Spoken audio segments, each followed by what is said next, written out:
सुप्रभात विद्यार्थियों, जैसा कि मैंने बताया आपको, विट जो अध्यापक पात्रता परीक्षा है, उस अध्यापक पात्रता परीक्षा के अंदर जिन भी विद्यार्थियों ने सेकंड लैंग्वेज के रूप में हिंदी ली है, हिंदी भाषा सेकंड, देखिए विद्यार्थियों, यहाँ मैं बता दूं कि 2 भाषाएं आपको लेनी है विट के अंदर। जो पहली बार पेपर दे रहे हैं विद्यार्थी, उन विद्यार्थियों के लिए उसमें है भाषा फर्स्ट और भाषा सेकंड, जिन्हें हम बोलते हैं लैंग्वेज फर्स्ट या लैंग्वेज सेकंड।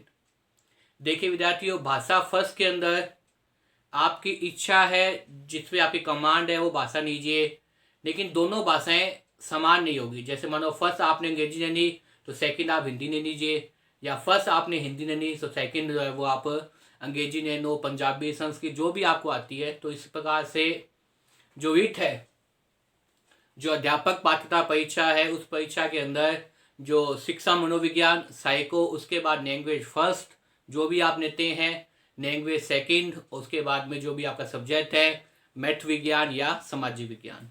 तो देखिए विद्यार्थियों, मैं यहाँ पे जो वीडियो अपलोड कर रहा हूँ अपने यूट्यूब चैनल जो मेरा हिंदी का है, उसमें मैं वो लैंग्वेज सेकंड जिन भी विद्यार्थियों ने हिंदी को लिया है वो मैं वीडियो को अवश्य देखिए, ताकि जो है उनके सभी प्रश्न सही हो, 30 में से 30। विद्यार्थियों, जैसा मैंने प्रत्येक वीडियो में कहता हूँ कि आप लोग एक रजिस्टर लेकर इन पॉइंटों को ध्यान कर लीजिए, अपने रजिस्टर के अंदर नोट कर लीजिए, ताकि पेपर तक आपका मटेरियल हो जाए, आपको इधर उधर नहीं भागना पड़े। अपने हाथ से बनाए हुए नोट्स आप कैसे ही बनाते हैं, लेकिन अपने हाथ की लिखी हुई लिखाई आपको तुरंत समझ में आ जाती है, ऐसा मैं मानना है। और अगर नोट्स हैं आपके पास, शिक्षा मनोविज्ञान के भी है, लैंग्वेज फर्स्ट जो भी आप लेना चाहते हैं, अंग्रेजी या हिंदी, अंग्रेजी, संस्कृत या जो है वो पंजाबी वगैरह, और लैंग्वेज सेकंड हिंदी में पढ़ाई आऊँ, उसके अलावा सब्जेक्ट और शिक्षण विद्या भी इसके बाद हो सकता है मैं शुरू कर दूँ आपके लिए। तो विद्यार्थियों, जैसा मैंने बताया था आपको कि मेरे द्वारा आपको जो है वो लैंग्वेज सेकंड हिंदी के अंदर सबसे पहला टॉपिक कौन सा है? अपठित पद्यांश। कौन सा है विद्यार्थियों? अपठित पद्यांश है। उसके अंदर जो है वो 5 प्रकार के प्रश्न पूछे जाते हैं। सबसे पहले भाव सौंदर्य, फिर विचार सौंदर्य, सिम सौंदर्य, नाद सौंदर्य और जीवन दृष्टि। इन चारों के अंदर भाव क्या होता है, विचार क्या होता है, सिम और नाद, इससे संबंधित वीडियो बनाकर मैंने अपने यूट्यूब चैनल जो मैं हिंदी का उसमें अपलोड कर दी है। मुझे उम्मीद है कि आपने देखा होगा और आपको समझ में आ गया होगा। जिन्होंने नहीं देखा हो वो भी इस प्रकार की वीडियो को देखिए और अपनी पढ़ाई को तैयारी को प्रारंभ कर दीजिए। और इसके साथ साथ विद्यार्थियों, अगर मेरे द्वारा बनाई हुई वीडियो आपको पसंद आए तो लाइक कीजिए, शेयर कीजिए और कमेंट अवश्य कीजिए विद्यार्थियों। और जिन भी विद्यार्थियों ने अब तक मेरा चैनल सब्सक्राइब नहीं किया, वो उसे सब्सक्राइब करके घंटी के बटन को दबा दीजिए, ताकि जब भी मैं वीडियो अपलोड करूं, जब भी मुझे समय मिले, जैसे ही मुझे समय मिलता है मैं वीडियो अपलोड कर देता हूं, आप तक वो वीडियो तुरंत पहुंच जाए। तो देखिए विद्यार्थियों, आज जो बताऊंगा आपको अंतिम जो बिंदु है किसका? भाई अपठित पद्यांश का। और पद्यांश का मतलब क्या है? कविता। उसके अंदर कौन सा है? जीवन दृष्टि। उसके बारे में बताऊंगा कि जीवन दृष्टि वास्तव में क्या होती है और पेपर के अंदर जीवन दृष्टि से संबंधित किस प्रकार के प्रश्न आ जाते हैं। तो देखिए विद्यार्थियों, क्या है जीवन दृष्टि? सबसे महत्वपूर्ण बात ये, जीवन दृष्टि वास्तव में है क्या, तभी आप इस प्रकार के प्रश्न को सही जवाब दे पाएंगे, प्रश्न का सही उत्तर दे पाएंगे। तो देखिए विद्यार्थियों, काव्य 100 उद्देश्य रचना है। इतना तो आपको पता है विद्यार्थियों कि काव्य क्या है? 100 उद्देश्य रचना है। अब देखिए 100 उद्देश्य रचना का मतलब क्या होता है विद्यार्थियों? काव्य का मतलब कविता से है, और 100 उद्देश्य का मतलब उद्देश्य सहित। क्या मतलब है इसका? उद्देश्य सहित। उद्देश्य सहित का मतलब ये होता है कि जब भी कवि कोई रचना लिखता है तो उसके पीछे क्या होता है भाई? उसका कोई ना कोई उद्देश्य होता है, उसको कोई ना कोई अच्छी बात समाज तक पहुंचानी होती है। जब वो अच्छी बातें अपने काव्य में, अपनी कविताओं में लेके आता है तो उसे क्या कहा जाता है? जीवन दृष्टि कहा जाता है। जीवन के प्रति सकारात्मकता का भाव।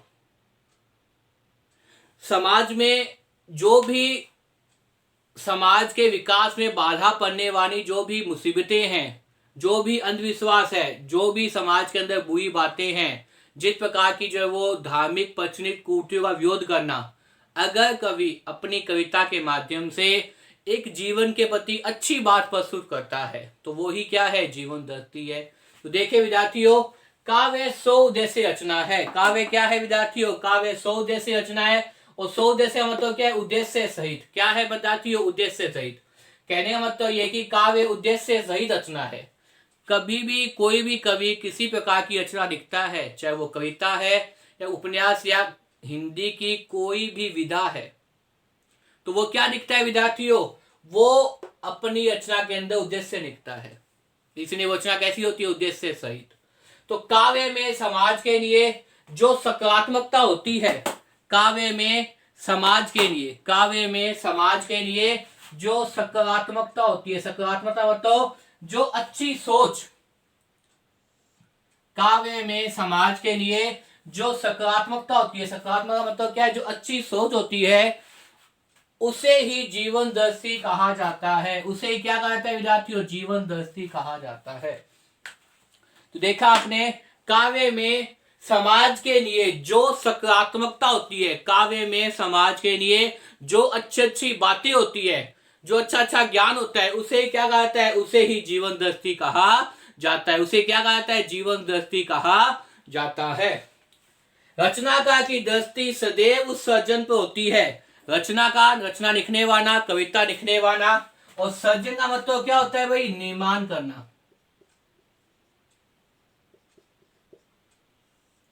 सर्जन का मतलब क्या होता है भाई? निर्माण करना।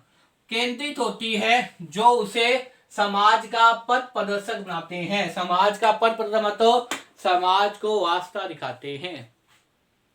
देखिए विद्यार्थियों, रचनाकार की दृष्टि, रचनाकार का मतलब यहाँ पे जो कविता लिखने वाला कवि है या साहित्य की कोई भी विधा लिखी जाती है, की दृष्टि सदैव उस सर्जन, सर्जन का मतलब क्या है? निर्माण पर, सदैव उस निर्माण पर केंद्रित होती है। केंद्रित का मतलब केंद्रित दिखाई देती है, जो समाज का पथ प्रदर्शक बने। समाज का पथ प्रदर्शक बने मतलब जो समाज को आगे लेके जाए। तो देखिए विद्यार्थियों, जो समाज को वास्ता दिखाए।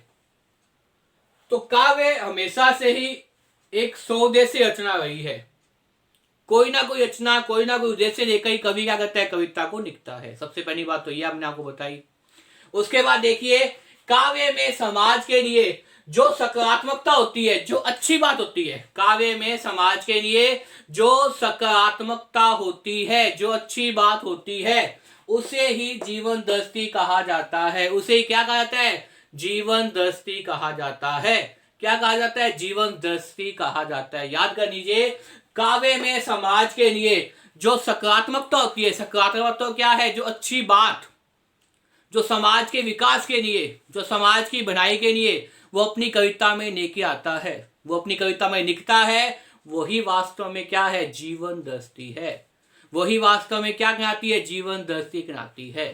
इसके साथ साथ रचनाकार या कविता लिखने वाला कवि की दृष्टि सदैव ही उस सर्जन, सर्जन का मतलब निर्माण, उस सर्जन पर होती है, उस निर्माण पर केंद्रित होती है, जो समाज का क्या कर सके? पथ प्रदर्शित कर सके, समाज को वास्ता दिखा सके, समाज के विकास में बाधा उत्पन्न करने वाली ताकतों को समाप्त कर सके। वही क्या है? जीवन दृष्टि। वही क्या है विद्यार्थियों? जीवन दृष्टि है। तभी तो मैथिलीशरण गुप्त, जो मैथिलीशरण गुप्त है, वो क्या है विद्यार्थियों? वास कवि है। कौन है विद्यार्थियों? वास कवि है। उन्होंने कहा था, केवल मनोरंजन न कर कवि का कर्म होना चाहिए, उसमें उचित उपदेश का धर्म मर्म होना चाहिए। केवल मनोरंजन न कवि का कर्म, केवल मनोरंजन करना ही कवि का कर्म नहीं है। उसमें क्या होना चाहिए? उसमें उचित उपदेश का भी मर्म होना चाहिए, उसमें उचित उपदेश का भी ज्ञान होना चाहिए। वही क्या है? वास्तव में जीवन दृष्टि है। वही क्या है? जीवन दृष्टि है। तो केवल मनोरंजन न कवि का कर्म होना चाहिए, उसमें उचित उपदेश का मर्म भी होना चाहिए। वही वास्तव में क्या है विद्यार्थियों? जीवन दृष्टि है। तो इस प्रकार से आपने देखा कि जीवन के प्रति जो सकारात्मकता है, समाज को जो वास्ता दिखाती है, समाज को जो विकास की ओर लेके जाती है, समाज का पथ प्रदर्शित करती है, उसको अच्छे मार्ग की ओर लेके जाने का प्रयास करती है, वो जो सोच है, वो जो विचार है, वही वास्तव में क्या है? जीवन दृष्टि है। तो मुझे उम्मीद है विद्यार्थियों, इस वीडियो को देखने के बाद में आपको जीवन दृष्टि समझ में आ गई होगी। बार बार इस वीडियो को देखिए और याद करने का प्रयास कीजिए। धन्यवाद।